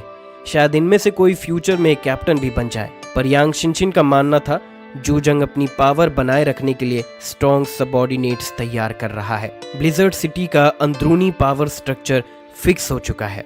आउटसाइडर्स ही बेस्ट चॉइस है। वो बोली, इसमें तुम्हारे लिए मेरी कंसर्न भी शामिल है। जैंगी ने सर हिलाया। जू जंग शायद अपना खुद का एपिसलॉन बनाना चाहता है, पर जू यू कभी युआन कोंगिन नहीं बन सकती। सोर्स ऑफ गॉड के बिना ये इम्पॉसिबल है। वो कॉम्बैट कमांड सेंटर पहुंचे जहां लैन शिंग चैंग ने उन्हें जू जंग के ऑफिस तक लाया। अंदर एक पुराना चेहरा बैठा था, डैंग शिंगतोंग। अब वो मैच्योर और थका हुआ लग रहा था। जू जंग ने कहा, शेजिंग डिस्ट्रिक्ट से कॉल आया था। उन्होंने 5 रीजन से एपिसलॉन म्यूटेंट्स को बुलाया है। क्विनलिंग माउंटेन्स के नीचे कुछ पड़ा मिला है। शेजिंग देश का सबसे पावरफुल रीजन था, मिलिट्री और सोर्स ऑफ गॉड दोनों के दम पर। जू जंग ने एक छोटा सा नीला ग्लोइंग पत्थर दिखाया, युआन नाम की नई एलिमेंट। जैंगी ने पूछा, रेडिएशन तो नहीं? जू जंग बोला, मोबाइल फोन से भी कम, पर एनर्जी जबरदस्त है। एक छोटा टुकड़ा 1 टन कोल जितनी एनर्जी दे सकता है। यांग शिनशिन ने पुरानी कहानी याद की। 1960 के दशक में एक नॉर्दर्न देश सुरेमोन्स ने अर्थ के सेंटर तक खुदाई की थी, पर 12,262 मीटर पर वो अचानक रुक गए। शायद उन्हें ऐसा ही कुछ मिला हो। जू जंग ने कहा, शेजिंग अकेले ही ये माइन नहीं चला सकता। अगर हम मदद करें तो हमें हिस्सा मिलेगा। उनका सपना था ब्लिजर्ड सिटी को फिर से प्रॉस्परस बनाना, पर जैंगी उतना एक्साइटेड नहीं था। हेवनली सी सिटी के पास पहले ही ढेर सारे रिसोर्सेस थे। उसे युआन और से ज्यादा इंटरेस्ट क्विनलिंग के अंडरग्राउंड सीक्रेट्स में था। शेजिंग हमें हिस्सा नहीं देगा, ऐसे ही जरूर कोई खतरा है, जैंगी ने कहा। यांग शिनशिन चुपचाप युआन और को देखती रही। जू जंग बोला, अगर ये माइन सही से चला तो पूरे हाक्शाओ कंट्री को सर्वाइव करने का मौका मिलेगा। मैं तुम्हें रिस्क में नहीं डालना चाहता, पर कभी कभी पर्सनल सेफ्टी से ऊपर नेशन होता है। जैंगी सोच में पड़ गया। उसका प्रिंसिपल था, अगर ताकत है तो लोगों की हेल्प करो, नहीं तो खुद को प्रोटेक्ट करो। यांग शिनशिन ने सॉफ्टली कहा, भाई सोच लो, कोई हड़बड़ी नहीं है। जू जंग ने आखिर में कहा, अगर सब ठीक रहा तो माइन का आधा हिस्सा तुम्हारा होगा। डैंग शिंगतोन ने भी कहा, मैं भी जा रहा हूँ, कोई क्वेश्चन हो तो मुझसे पूछ लेना। जैंगी बोला, चलो बाद में बात करते हैं। जू जंग ने उन्हें जाने दिया और खुद सोच में पड़ गया। अगर वो माइन मिल जाए तो रिवरसाउथ डोमेन फिर से चमक सकता है। एनर्जी ही तो सस्टेनेबल डेवलपमेंट की की है। जैंगी अब ब्लिजर्ड सिटी के सबसे लग्जरी विला में पहुंच गया, जहां जूजू नाम की लड़की उसका इंतजार कर रही थी। चीयरफुल जोकीर जैसी दिखती थी। उसने कहा, वेलकम होम सर। जैंगी ने खाने पीने का ऑर्डर दिया और फिर डैंग से पूछा, क्विनलिंग माउंटेन्स के बारे में तुम्हें कितना पता है? युआन और की तुलना में जैंगी की दिलचस्पी क्विनलिंग के अंडरग्राउंड सीक्रेट्स में ज्यादा थी। शेजिंग जैसा ताकतवर रीजन बाकी 5 रीजन को मदद के लिए क्यों बुलाएगा और बदले में हाई एनर्जी और देगा? यांग शिनशिन चुपचाप चाय पी रही थी। वो कम बोलती थी पर सब बातें ध्यान से सुनती थी। डैंग शेंगतोंग अब उतने फॉर्मल नहीं रहा। वो सोफा पर आराम से बैठे थे। सुना है शेजिंग का जेन वाजी जो क्विनलिंग का गार्ड कर रहा था अंडरग्राउंड किसी म्यूटेटेड क्रिएचर से बुरी तरह घायल हुआ है। कहते हैं वहां एक विशाल सेंटीपीड जैसा क्रिएचर मिला है, तो सोचता है ये वही क्रिएचर है जो फॉग वैली में मिला था। जैंगी सोच में पड़ गया। क्या फिर से अंडरग्राउंड से कोई नई स्पीशीज निकल रही है? बिल्कुल, डैंग बोला। जैसे इंसान म्यूटेट हो सकते हैं वैसे ही जानवर भी, खासकर अंडरग्राउंड और समुद्र में तो कुछ भी हो सकता है। ड्रैगन किंग की मौत से पहले की बातें जैंगी को याद आ गई। वो जानता था स्टार आइलैंड का राज अभी बाकी है। तू शेजिंग जा रहा है? जैंगी ने पूछा। हाँ, डैंग शेंगतोंग बोला। हमारा फैमिली वहाँ अच्छे कांटेक्ट में है और मुझे तुम्हें वहाँ ले जाने की जिम्मेदारी मिली है। तो फिर शेजिंग के बारे में बता, जैंगी ने कहा। डैंग ने बताया, शेजिंग में 3 एपिसलोन लेवल म्यूटेंट्स हैं। सबसे पहला जेन युआजी जिसका पावर इंडेक्स 16,000 है और एबिलिटी है गार्डिंग द डायरेक्शंस। दूसरा शेजिंग के ड्रैगन गार्ड का कमांडर क्षत्रि गर्भा बोधिसत्वा, उसके पावर और स्किल दोनों अननोन है। तीसरा सबसे पहला पैदा हुआ एपिसलोन हाउचू जिसकी एबिलिटी है हेल्स ग्लूटन और इंडेक्स 20,000 से ऊपर माना जाता है। डैंग ने एपिसलोन के इंटरनल लेवल्स भी समझाए। व्हाइट चैरियट 10,000 से 19,999, ब्लैक चैरियट 20,000 से 29,999, व्हाइट बिशप 30,000 से 39,999, व्हाइट नाइट 50,000 से 49,999, ब्लैक नाइट 60,000 से 69,999, व्हाइट क्वीन 70,000 से 79,999, किंग 1,00,000 प्लस, जो सिर्फ थ्योरी है। जैंगी हंसते हुए बोला, ये तो चेस के नाम लगते हैं। डैंग बोला, लेकिन एंशिएंट सिस्टम को ट्रांसलेट करना मुश्किल था, इसीलिए चेस वाला सिस्टम यूज किया गया। जैंगी ने पूछा, इतनी ताकत के बावजूद शेजिंग मदद क्यों मांग रहा है? शायद खतरा इतना बड़ा है कि अकेले संभालना महंगा पड़ता, इसीलिए रिस्क और रिसोर्सेस बांटना चाहते हैं। यांग शिनशिन ने जैंगी को बताया, भाई तुम अंडर एस्टिमेट कर रहे हो इस नए एलिमेंट को। ये शेल्टर की टेक्नोलॉजी को 100 साल आगे ले जा सकता है। मेका का मेन इशू है पोर्टेबल एनर्जी। युआन बहुत डेंस एनर्जी देता है, इसे हम वेपन्स, कार्स, डिफेंस सिस्टम सब अपग्रेड कर सकते हैं। जैंगी ने माना। अब समझा जू जंग मुझे इतना ऑफर क्यों दे रहा था। यांग शिनशिन ने कहा, हाँ, और ये वही एलिमेंट है जिससे पहले नॉर्दर्न सुपर पावर भी पाना चाहती थी। तो तू कह रही है मुझे जाना चाहिए? जैंगी ने पूछा। बिल्कुल, और कुछ नहीं तो देखो कि क्या बात है। लेकिन जैंगी को चिंता थी कि उसकी गैर मौजूदगी में हेवनली सी सिटी पर अटैक ना हो जाए, इसीलिए उसने सोचा किसी भरोसेमंद को वहां छोड़ना चाहिए। वो जू जंग से मिला और बोला, मैं शेजिंग जाऊंगा पर एक शर्त है, मुझे जिंग वे चाहिए। जू जंग चौंका। जिंग वे? उसकी पावर ज्यादा नहीं है, मुझे वही चाहिए, जैंगी ने कहा। जू जंग ने तुरंत मंजूरी दे दी और मू युआन को बुलाकर कहा कि वो जैंगी के साथ शेजिंग जाए और रास्ते में उसके हर ऑर्डर का पालन करे। हर ऑर्डर? ये शब्द उसने कुछ खास अंदाज में कहे। मू युआन कुछ समझ गई और चुपचाप मुट्ठी भी कर ली।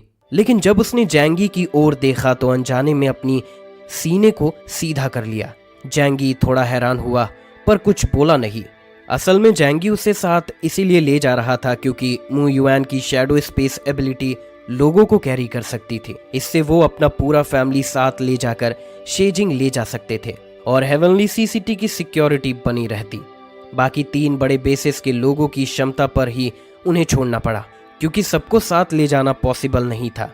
डैंग शेंगतोंग बहुत खुश हुए कि जैंगी शेजिंग जा रहे हैं। उन्होंने कहा, मैं तुम्हें वहां नॉर्थ वाला सीन दिखाऊंगा। जैंगी बोले, मुझे और एरियाज की जानकारी चाहिए, वो ला सकते हो?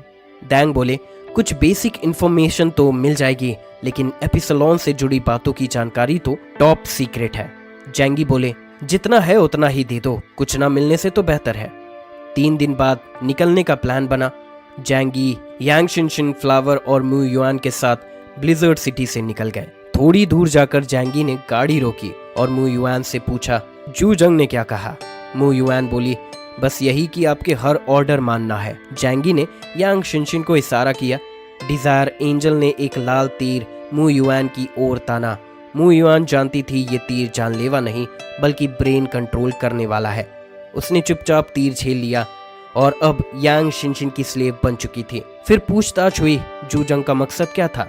जैंगी की हर बात मानना? क्या तुम ब्लिजर्ड सिटी छोड़ना चाहती थी? हाँ, क्योंकि मुझे रेडियो ट्री की फर्टिलाइजर बनाया जाता और मैं मरना नहीं चाहती। फिर पूछा गया, जैंगी के बारे में क्या सोचती हो? बहुत स्मार्ट, अलर्ट और पावरफुल। एंड टाइम्स में ऐसा आदमी रेयर है। यांग शिनशिन मुस्कुराई। कोई कमी? थोड़ा कोल्ड ब्लडेड और लोनर किस्म के है, मगर एंड टाइम्स में ये कमियां नहीं है, क्वालिटीज हैं। जैंगी मुस्कुराया। बिल्कुल सही समझा इसने मुझे। मू युआन की काबिलियत और ईमानदारी की डबल कंफर्मेशन के लिए उसने ट्रूथ सीरम भी दे दिया और सवाल दोबारा पूछे गए। जवाब वही थे।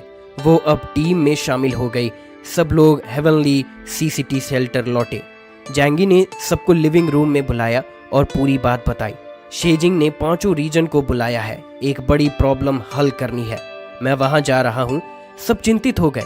अगर शेजिंग जैसे स्ट्रॉन्ग रीजन को भी दिक्कत है तो वहां जाना रिस्की है। जैंगी बोला, डरो मत, मैं सिर्फ इन्वेस्टिगेशन करने जा रहा हूं और अगर कुछ गलत हुआ तो मैं एस्केप करने में माहिर हूं। फिर उन्होंने मू युआन की ओर इशारा किया।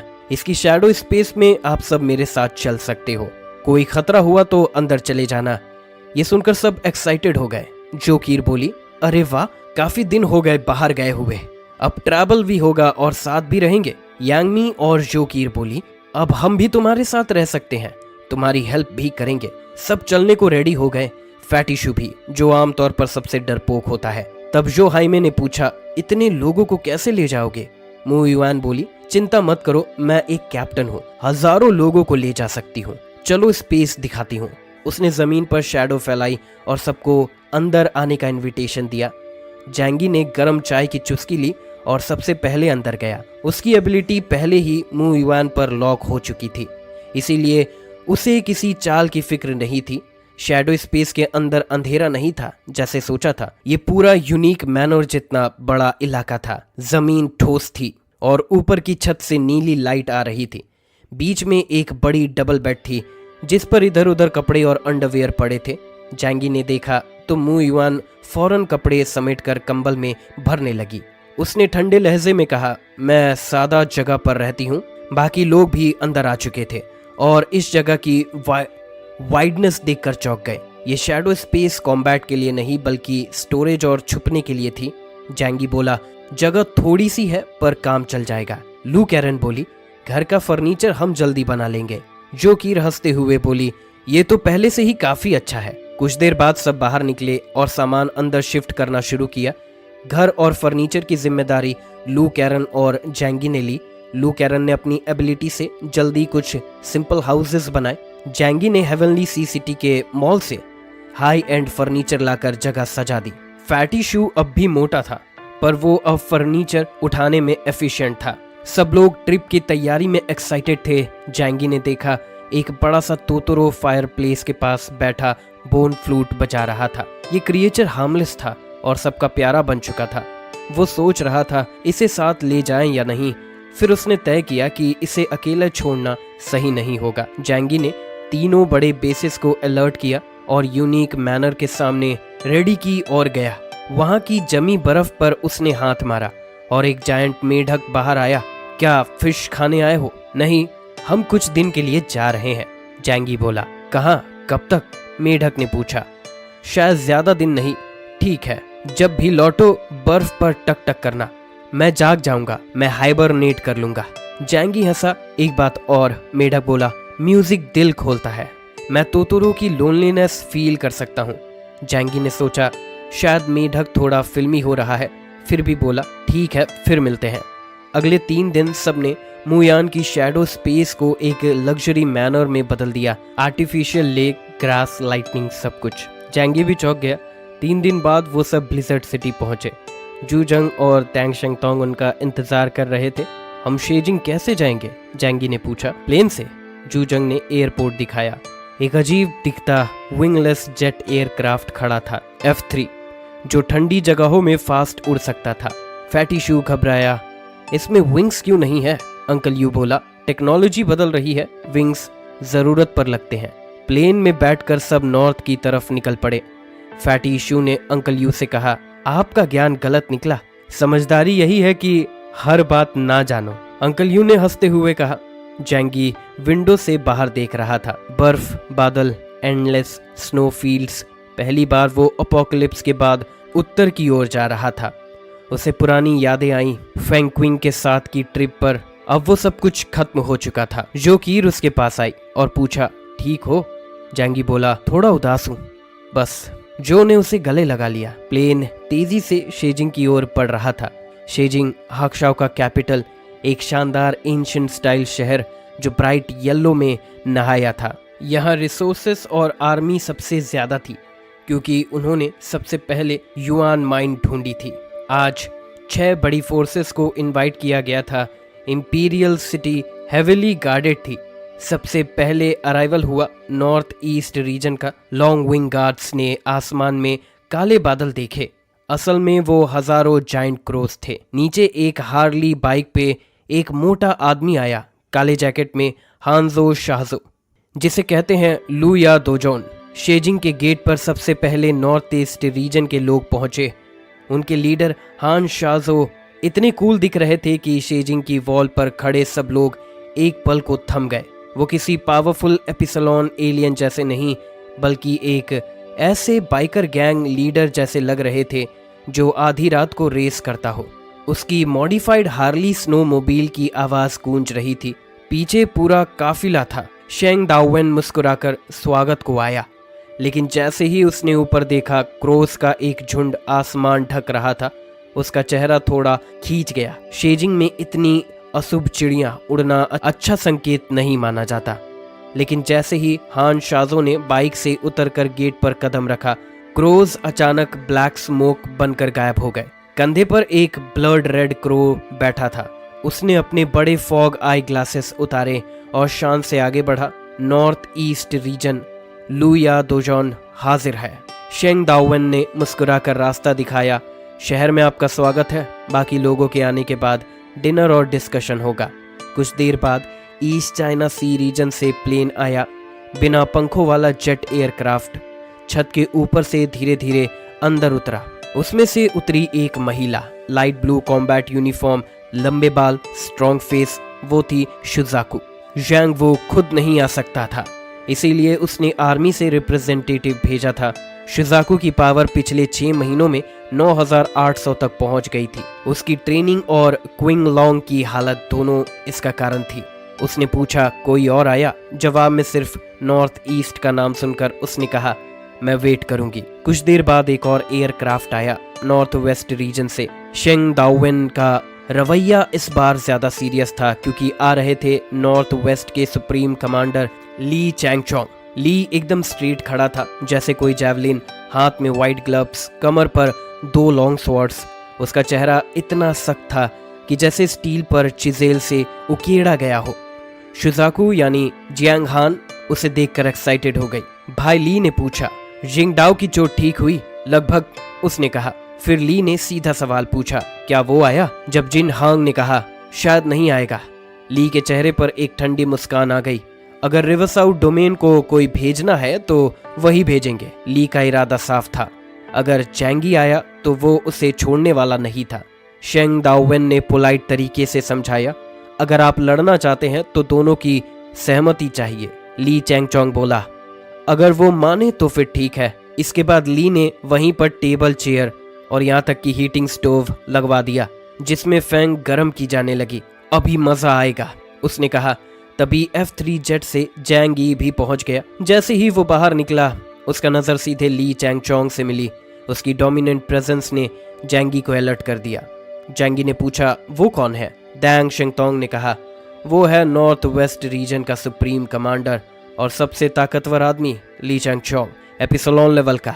जैंगी ने गहरी सांस ली। अब असली मुकाबला शुरू होने वाला था। ली चैंगचोंग की पहचान सुनकर जैंगी के चेहरे पर हल्की हैरानी थी। एक टॉप मास्टर और साथ ही कमांडर इन चीफ होना साफ दिखाता था कि नॉर्थ वेस्ट रीजन में पावर शिफ्ट हुआ है। ये कोई बड़ी बात नहीं थी। अगर वो या शुनवू चाहते तो वो भी उस पोजीशन तक जा सकते थे। पर इतनी बड़ी रिस्पॉन्सिबिलिटी लेना और डेली प्रॉब्लम को हैंडल करना हर किसी के बस की बात नहीं थी। ली चैंगचोंग इस मुकाम तक पहुंचा है, मतलब उसकी कैपेबिलिटी और कॉन्फिडेंस दोनों टॉप लेवल के हैं। नॉर्थ वेस्ट ली फैमिली, ये शब्द सुनते ही जैंगी को एक पुराने राजा की याद आ गई, पर उसने उस ख्याल को झटक दिया। जब उसने जियांग हान और ली चैंगचोंग की कोल्ड नजर देखी तो सब कुछ समझ आ गया। लगता है ये जिंगडाओ वाली चाल का बदला लेने आए हैं। वो चुपचाप गैंग वे से नीचे उतर गया। शेजिंग डिस्ट्रिक्ट के शेंगजेंगे ताओवेन मुस्कुराकर बोला, तुम्हारी काफी तारीफ सुनी है, आज मिलकर लगता है कि वाकई लायक हो। आज 3 एपिसोड मौजूद हैं जो कि चीखों की उम्मीद के बराबर है। अगर आज की मीटिंग में सब कुछ सही चला तो ये पूरे हाक्शाओ देश के लिए एक बड़ी बात होगी। शेंग दाओवेन बोला, आप थक गए होंगे, गेस्ट रूम तैयार है, थोड़ा आराम कर लीजिए, रात को हमारे कमांडर खुद डिनर देंगे। जैंगी ने सर हिलाया, पर उसकी नजर ली चैंगचोंग पर टिक गई जो अब इसकी ओर बढ़ रहा था। क्या तुम वही कियोस हो जिसने अपने अलायंस को धोखा दिया और कई लोगों की जान ली? ली चैंगचोंग ने आते ही तानों की बौछार कर दी। शेंग दाओवेन ने बीच में कहा, अगर तुम दोनों के बीच में कोई इशू है तो मैं सुलझा सकता हूँ। ली चैंगचोंग ने हाथ तलवार कसकर कहा, तुमने वफादारी, इंसानियत और इंसाफ सबका मजाक बनाया है। आज मैं अपने शहीद साथियों के लिए तुम्हें चैलेंज करता हूँ, क्या तुम डुएल एक्सेप्ट करोगे? जैंगी की आंखें नैरो हो गई। वो समझ गया कि ली उसे पब्लिकली उकसा रहा है ताकि वो डुएल को मना ना कर सके। पर जैंगी मुस्कुराया और बोला, तुम इसके लायक हो। तुमने पोजीशन छीनी, मीटिंग के समय झगड़ा करने आए और मेरी जिंगडाओ की जीत को छुपाया। ये सब जेलसी है, और सुना है तुम्हारी माँ किसी और से शादी करना चाहती है, पर तुम रोकते हो। ये तो सही नहीं है। सुनते ही माहौल ठहर गया। आखिरी लाइन ने सबके कान खड़े कर दिए। लोगों को अब जैंगी की गलती याद नहीं रही, बल्कि गॉसिप ज्यादा इंटरेस्टिंग लग रही थी। ली चैंगचोंग गुस्से से कांप उठा और तलवार खींच ली, पर तभी शेंग दाओवेन बीच में आ गया। शेजिंग में कोई ट्रबल नहीं होना चाहिए, उसने शक्ति से कहा। जैंगी हंसते हुए पीछे खड़ा हो गया। ली चैंगचोंग बोला, तुम लड़ने से डरते हो? जैंगी बोला, डर नहीं, मैं हाथ गंदे नहीं करता, और वैसे भी मैं कुत्ते से नहीं लड़ता। जाकर अपनी माँ से पूछो कि मैंने झूठ कहा या सच। मैं फैमिली यूनिटी की बात कर रहा हूँ। ये सुनकर ली चैंगचोंग का गुस्सा 7वें आसमान पर था, पर वो कुछ नहीं कर पाया। शेंग दाओवेन ने कहा, अब बहुत हुआ, बाद में जो करना है करना, फिलहाल शांति रखो। जैंगी बोला, बिल्कुल, मैं तो बहुत ही कल्चर्ड आदमी हूँ। ली चैंगचोंग पटपटाता रहा, तू बच नहीं पाएगा केओस। जैंगी ने भी इशारा किया, आजा, मैं तैयार हूँ। इसके बाद जैंगी अपने ग्रुप के साथ गेस्ट हाउस चला गया। जियांग हान ये सब देखकर बोली, मैंने चेतावनी दी थी, पर वो समझ नहीं पाया। अब बात बिगड़ चुकी है। बाकी लोग तो चले गए, पर एयरपोर्ट पर मौजूद स्टाफ गॉसिप करने लगे। अरे, किसने गाओ चेन की फैमिली की ऐसी पोल खोली कि मजा आ गया। अब तो ली फैमिली का गॉसिप पूरे देश में फैलेगा। गेस्ट हाउस की ओर जाते वक्त डैंग शेंगतोंग ने कहा, भाई, तुमने उसकी माँ को घसीट लिया, अब तो वो तुझे मारेगा। जैंगी बोला, उसने मुझे बेइज्जती करने की कोशिश की तो मैं क्यों पीछे हटूं? डैंग शेंगतोंग ने कहा, पर तुमने जो कहा वो सच निकला। जैंगी चौंका, सच में? मैं तो बस मजाक कर रहा था। डैंग हंसा और बोला, उनके सर्कल में ये सब कॉमन है, अब तुमने सबके सामने एक्सपोज कर दिया है। जैंगी ने हैरानी से पूछा, तुम्हारे फैमिली का क्या सीन है? डैंग बोला, मेरे पेरेंट्स का तलाक 10 साल पहले हो गया था और मेरी माँ की दूसरी शादी ब्रिटेनिया में हो चुकी है। जैंगी बोला, तुम तो काफी ओपन माइंडेड हो यार। डैंग शेंगतोंग मुस्कुराया, पर ली चैंगचोंग मिलिट्री बैकग्राउंड से है और अपनी इमेज के लिए जान दे देगा। अब तू फंस गया है। डैंग शेंगतोंग की बात सुनकर जैंगी ने माथा रगड़ा।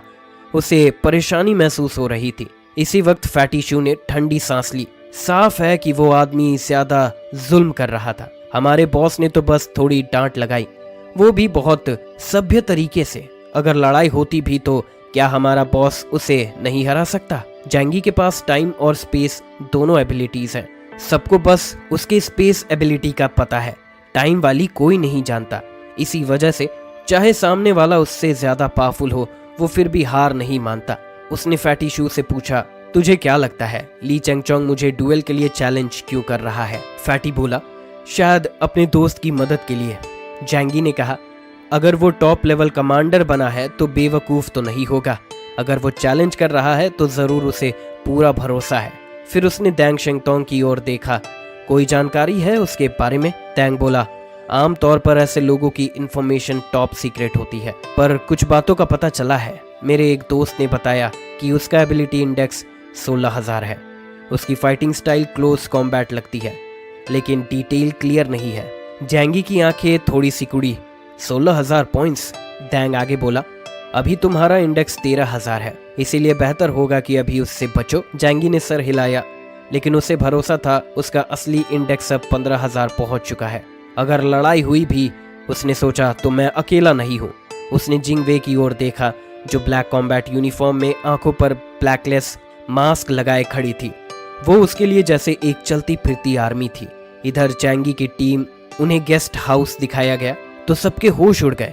वो कोई आम गेस्ट हाउस नहीं था, एक पूरा महल जैसा जो हाईमे चौकी। ये जगह तो कमाल की है। तभी एक मीठी आवाज आई। बिल्कुल इस मैनर की डिजाइन कई पुराने शाही गार्डन से ली गई है। एक लंबी और बहुत सुंदर लड़की आई। नाम था ली यांग यांग। वो सबका वेलकम करने आई थी। जोकीर और यांगमी ने तुरंत जैंगी का हाथ पकड़ लिया। उन्हें डर था कि कहीं ये सुंदर लड़की उनके बॉयफ्रेंड को ना ले जाए, पर जैंगी मुस्कुराया और बोला, शुक्रिया, आगे के दिनों में आपको थोड़ा परेशान करेंगे। भीतर जाकर उसने सबको आराम करने दिया। फिर अपनी टीम से कहा, कोई भी इस घर के 20 मीटर के अंदर आए तो फौरन अलर्ट करना। फ्लावर ने मियाओ कहकर फिर से सो गया। अब जब घर प्राइवेट था, सबने ली चैंगचोंग को लेकर प्लानिंग शुरू की। जैंगी ने कहा, ये बंदा मुझे बार बार उकसा रहा है, पर मैं उसके जाल में नहीं फंसने वाला। दैंग शेंगतोंग बोला, वो सिर्फ बदला नहीं ले रहा, वो अपनी पोजीशन पक्की करना चाहता है। अगर तुम मुझसे भिड़ गए तो ये वो चाहता है, वो अपने फायदे के लिए। जैंगी बोला, अगर मैं लकड़ी नहीं हूं तो वो मुझे आग भी नहीं लगा सकता। दैंग ने कहा, पर अगली बार वो तुम्हें मजबूर करेगा, इसलिए ध्यान रखना। अभी उसके प्लान में फंसना बेवकूफ़ी होगी। शब्द शांत थे, माहौल थोड़ा टेंशन वाला हो गया। तभी जैंगी हंसा और बोला, अरे छोड़ो यार, इतना क्यों सोच रहे हो? आप लोग घूमने आए हो, घूमो। जाओ आंटी, सबको बाहर घुमा लाओ।